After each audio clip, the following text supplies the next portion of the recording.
Welcome to the Joy Club. I'm Emily McCarthy, and this is a space created from the very heart of what inspires me most, joy in all its forms. If there's one thing you can count on here, it's that joy will lead the way. Cheers to you. We're so glad you're here.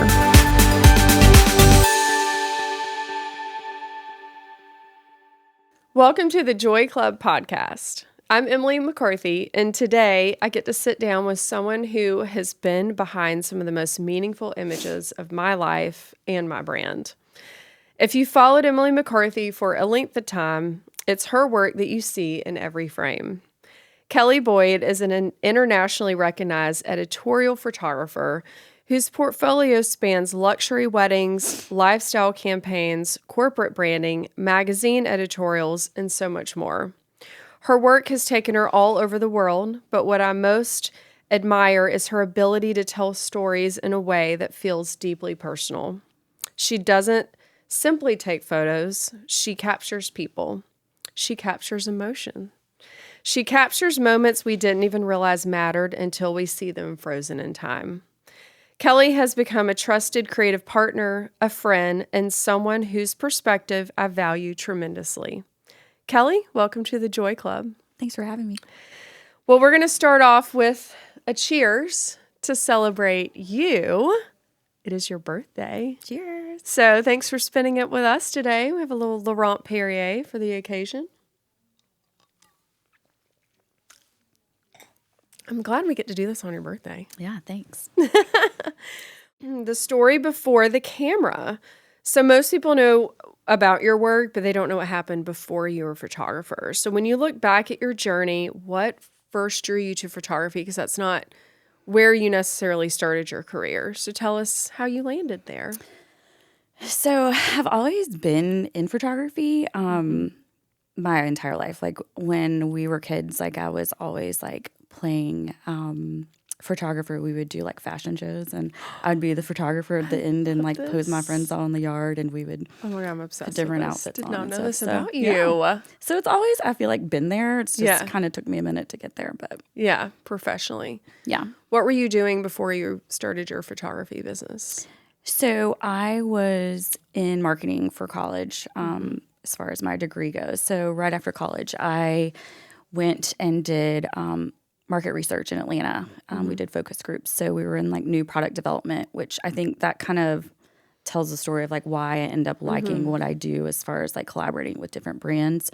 So I did that for about 3 or 4 years and then moved back home, then worked for I have a very broad part of how I got to where I am. But then I worked for an agency that we recruited nurses from overseas to work in the United States. And you were flying all over. Yeah, our territory was the Middle East. So we were in Dubai, Kuwait, Bahrain, and Qatar once a quarter. Your love of travel, kind of like your travel bug? Like when did that start? Because you love to travel. Well, I think I've always like been in traveling. All my friends traveled like through college and after college. A friend of mine had a job where she would take like high school students to Europe, you know, when they do those classes. So they would actually have to like test that whole experience to make sure that it was conducive for children to go there. So like I always went on those trips with her. So that's kind of a nice little perk. Yeah, it was fun. I love that. Yeah.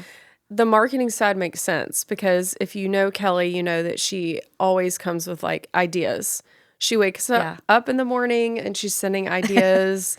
I'm your wow person. Yeah, she is my wow person. She's just idea generating, literally probably $1 million ideas just left and right. And so when you share, when you share marketing, I mean, it's all makes sense because that's like your education and then your experience.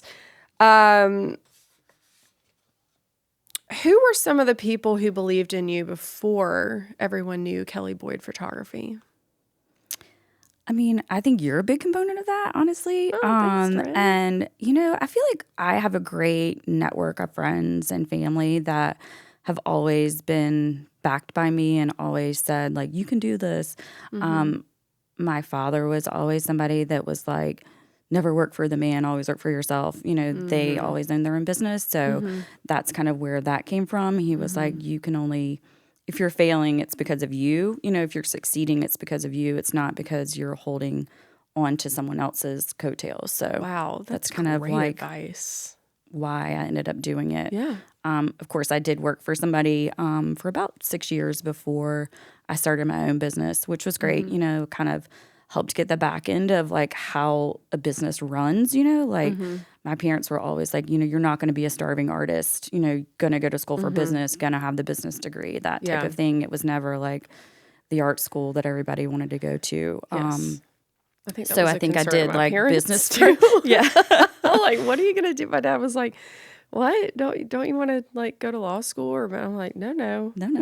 Yeah, I can imagine you as a lawyer. No. Like, I think he worried about the starving artist thing. Yeah, for as sure. most parents probably do. For sure. But yeah, I mean, that's just kind of how it went through from there. Yeah. When did you first discover the power of a photograph can have on someone? That's a good question. So when I first started photography, like, of course, I was always taking pictures of my friends and stuff like that. But I think, like, traveling to the Middle East, I was always trying to document.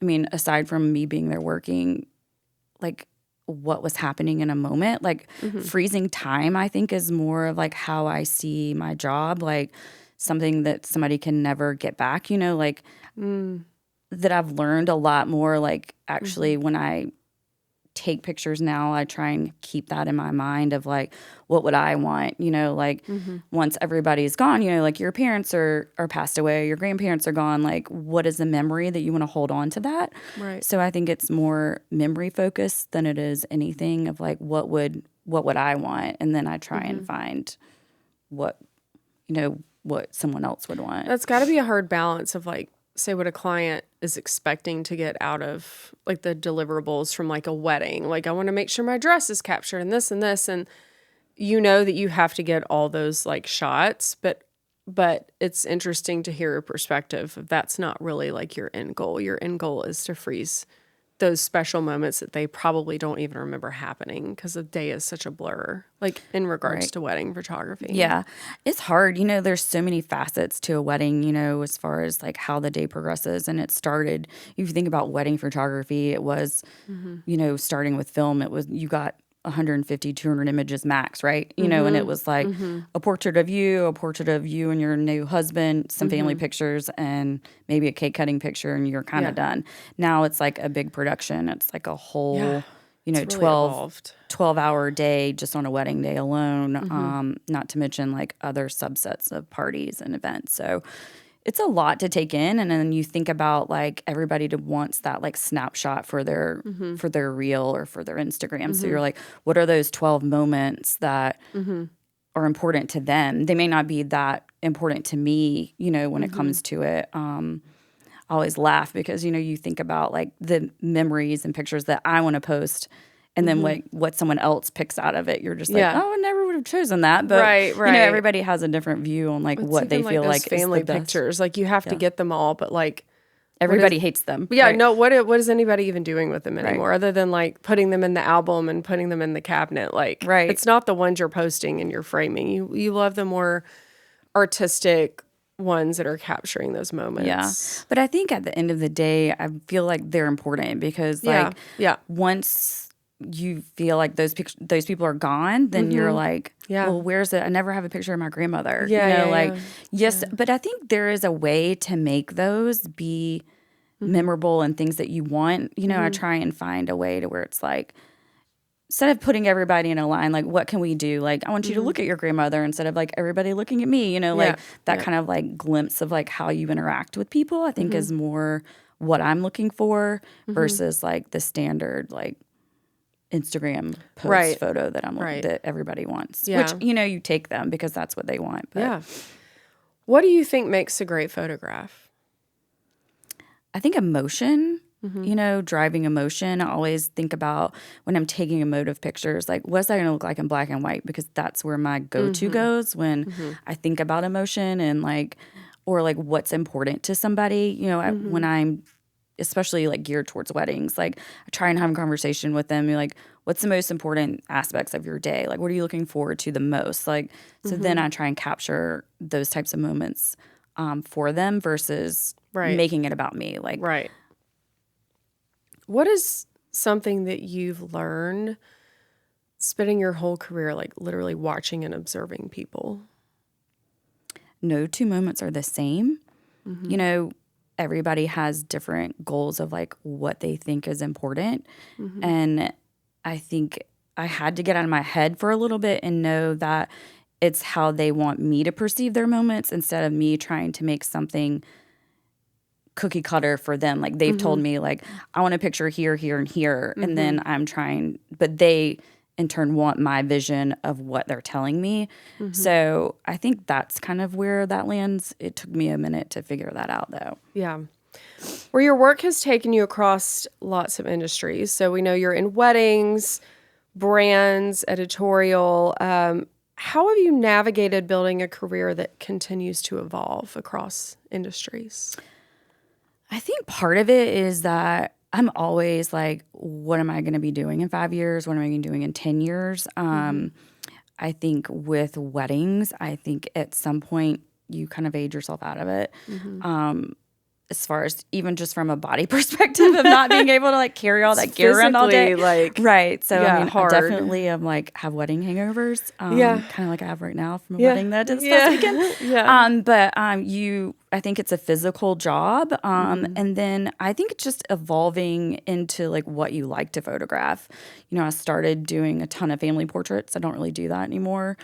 Not that I don't like it, but I think the market gets kind of saturated and everybody thinks that they want these like super candid moments, but then you get there and it's like, oh, can you just take a picture of everybody standing right here looking at the camera? We just want this for our Christmas card. And I'm like, okay, this is not what we talked about. It's not very creative for you. Like you very much like love to input with like art direction and creative ideas. And I think that's what you would love to do. Like if you were kind of exploring some creative like family portraits of like where the girl like stacked up with a like lounge chairs on the beach and like she's laying on one of those, or like it's more about the creativity side than that Instagram picture perfect. Yeah, and it may stem too from because, you know, we do so much editorial content to where like it kind of spills into other facets of like what I like to do. So maybe that's why. But I think too, like I like the collaborative side of like working with y'all. Like I do a bunch of interior work for interior designers, and I like being able to, what do you think about this? What do you know, what's our goal? Weddings are very siloed. You know, portraits are very siloed. It's just you know, and then I feel like people in Savannah specifically are very protective of like where they go, like where are you taking pictures? Like I want a picture where Susie took pictures, and you're like, well, you don't know where Susie took pictures because she won't tell you where they, you know, right. Everything was like keep your cards close to your chest, and I feel like now it's starting to break apart a little bit where it's like people will message you and where did you take this, and people are more willing to share, I guess I could say, but I think at the end of the day, it's more about the collaborative thing that I seek. I love weddings. It will always be my heart and soul. Like I'll do them until I can't do them anymore. But I think moving forward, it's more about interiors, you know, growing the brand with you and, you know, what we can do collaboratively together. What is something you've learned the hard way in building your photography business? That's a good question. Not everybody is as nice as you think that they are. Yeah, that's true. That's true. Or any like helpful, service you know, that you're providing. You know, I do feel like people at the end of the day, like as much as they say they want you to succeed, they kind of don't. And I think you just have to learn how to block out the noise. I'm definitely a person that like keeps their head down and does their work. I try not to get wrapped up in like, who's the next up and coming photographer and like who's doing this. Like it's too much. I can't imagine like that industry, how competitive it is, and how do you stay true to yourself, but also learn when you do have to pivot or evolve with trends and imagery. And I mean, it's just so different now. There's so much to see, like, I hate to be like, when I was younger. But, Yeah, that's like, so true. It's so true. Like, we didn't have any of that. Like, you only knew, like, what was in front of you. You didn't even know, like, what the girl next to you in class, like, her house looked like. Like, now you know everything about her, her skincare routine. You've done a deep dive. Yeah. It's happened. It's intense. So, like, I'm kind of thankful I didn't grow up like that. But, yeah, I think when you go through the process of starting a business, and even now, it is like that whole like imposter syndrome that I still get from time to time of like, is this really what I do for a living? And people really hire me to do this? Is this okay? Yes, so I think it's just more like growth. You always want to keep growing and being true to yourself. I do think you've done a great job of that. I mean, knowing the photography industry, even just with editing and filters and now AI, and you've done a good job at staying true to like what Kelli Boyd's photography like looks like. Like you have a look to your work that has reigned true through all trends and anything. And I think that is good that you've not changed yourself and changed just because everybody else is doing this. You're going to like change your look to look like this. Like you've stayed really true to yourself. And I think your eye and your composition is like part of your, I always tell you that's like your stamp of like, I can just tell the way that you framed an image, that it's not just someone standing in the middle of the frame smiling, like there may be like offset and it's like only part of them and you're seeing the landscape. It's just the way that you frame it.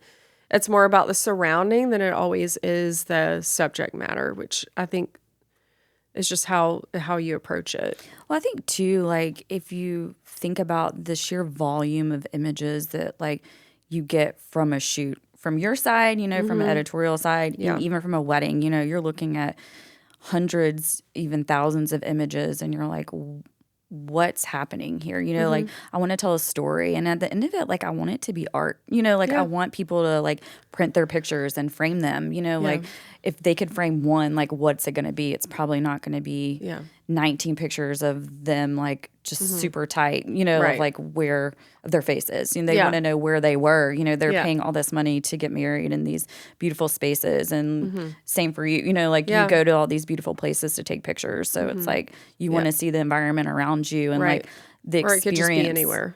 That you're like trying to share or like evolve of like how you feel in your clothes or how this bride feels on her wedding day. So I think it kind of fashion rolls into everything, I feel like, from what I do. Sure. But, What do you think people misunderstand most about creative entrepreneurship? That it's easy. That's just because you feel like you're creative, that you can make money out of it. And it's not really, I think there's more facets into being creative. And being able to be successful with it. I feel like everybody has a creative part of their being, but I think you have to have the entrepreneurial bug in you to be successful. Yeah, there's a lot of grit that comes with that, you're just kind of like born with it. Yeah. And it's an obsession with like, what next, and how can I keep going? And it's necessary. Yeah. Well, it's kind of like I tell you all the time, like you have to stop and enjoy those successes too. I know, which is like very hard. Which is hard for you. It's very hard.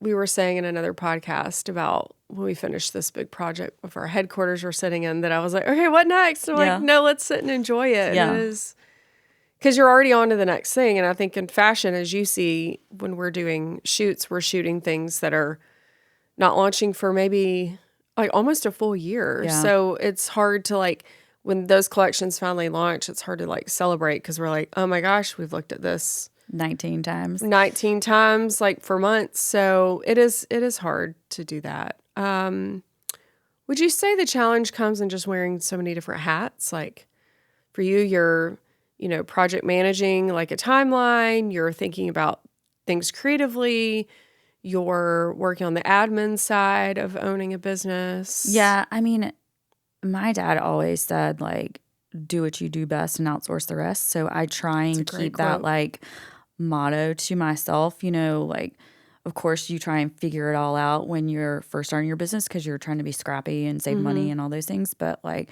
it really does allow you to do what you're really good at. You know, like I was trying to do all my accounting work, and I was like, I hate numbers. I hate crunching numbers. Yeah. And then as Should soon I as really, I like, am I really qualified to be right, doing this? I don't right, know. I'm going to jail probably.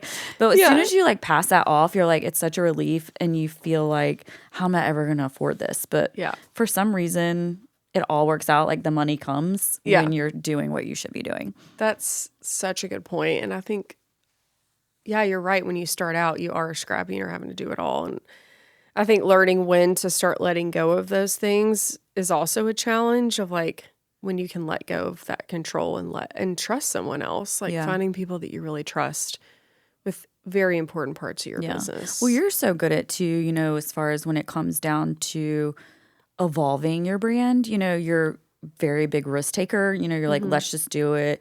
If it works, great. If not, then like whatever, we tried it. Where like it's really hard for me to like jump to the next bucket. You know, I'm like, okay, like, do you think I should sell prints? I don't know. And you're like, why have you already done that? You should already have like products. And I'm like, oh, okay, sorry.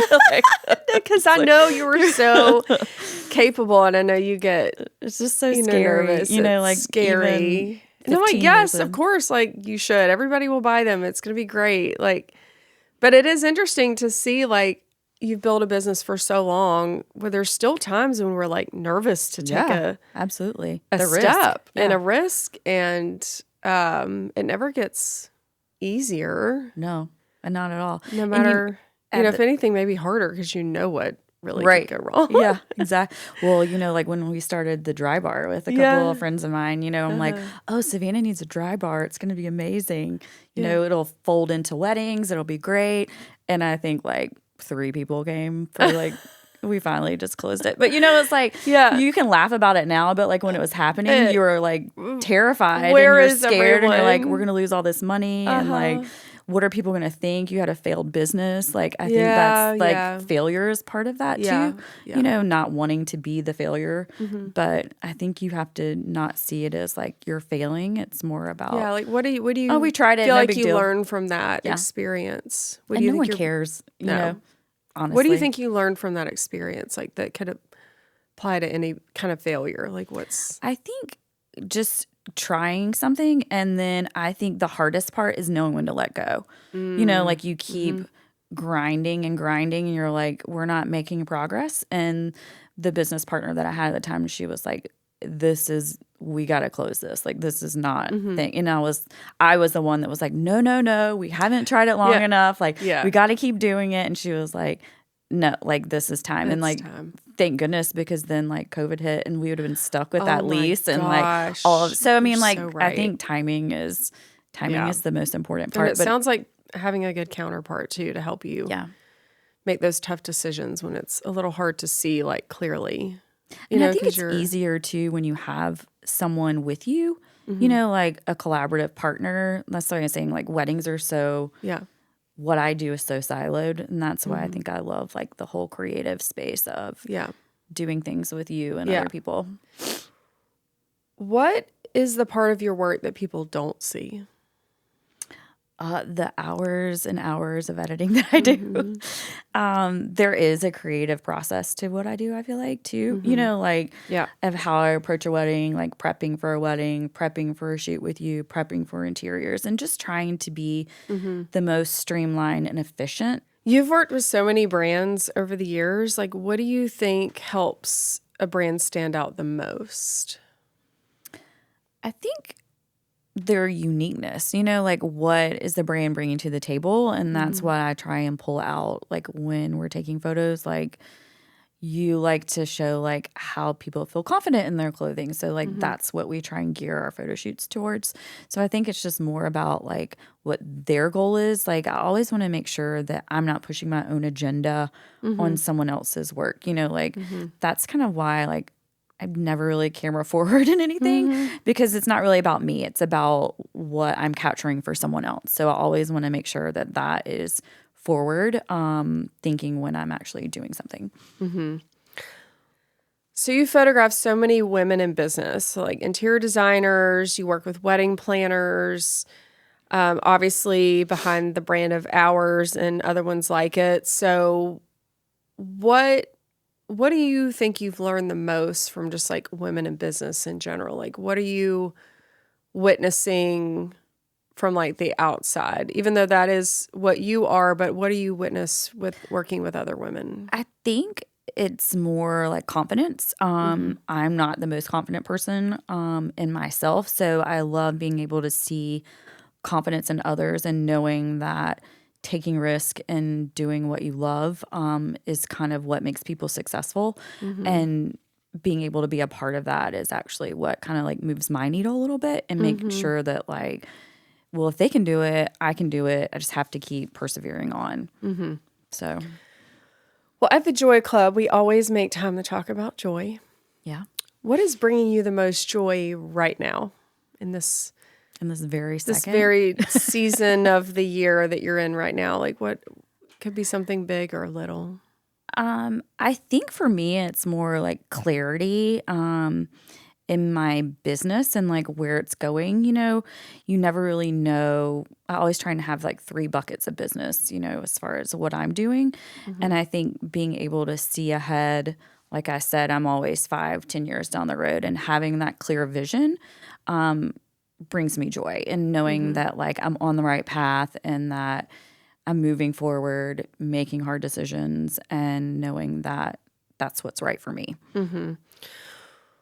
Where are you finding inspiration these days? Kind of everywhere, you know. I travel a lot, you know, through what I do and get to see so many things.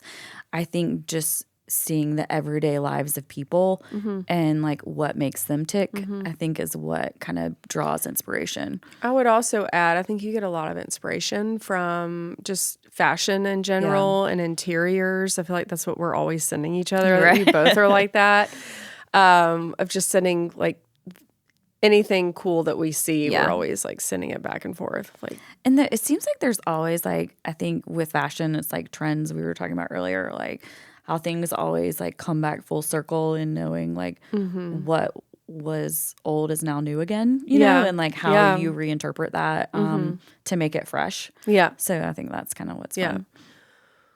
What does a life well lived mean to you? Like at the end of your career, like what do you want to look back and Knowing that like with what I do, it's like I've provided all these memories for people. Some things that they will treasure for the rest of their lives. I think that's what makes my job worth getting up every day to do. And to knowing have you've made that impact? like tangible thing that they can never replace, I think is what's great. Yeah. What is something people will be surprised to learn about Kelli Boyd? I would probably say that I'm painfully shy.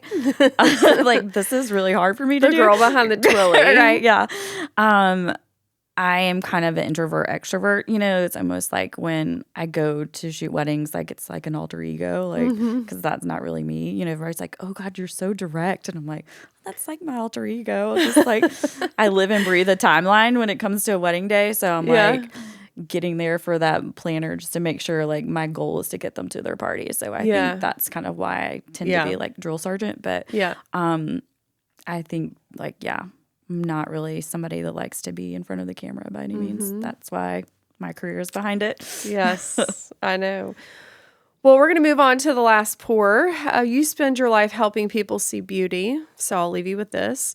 What beauty do you think people most often overlook in their own lives?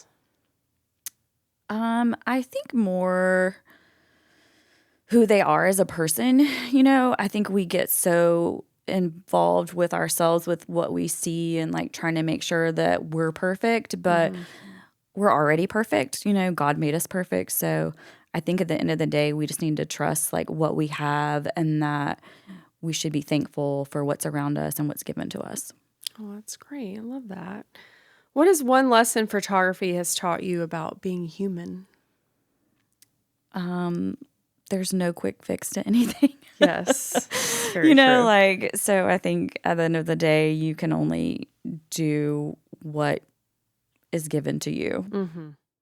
Well, thanks for sharing your story. Of course. Thanks your for having me. perspective, and just for being here, especially on your special day. I'm just so thankful for you as a dear friend. And Same friend. Same for your friendship and sharing your talent. And it's been really fun chatting with you and sharing you with the world, as I know you like to be more behind the camera. Yes. So I'm excited about future conversations, and we can deep dive into things we love to talk about with branding and marketing and Yeah. So all much good things stuff. creative. So, well, cheers to you on your birthday, Cheers. and we'll see you next time. All right.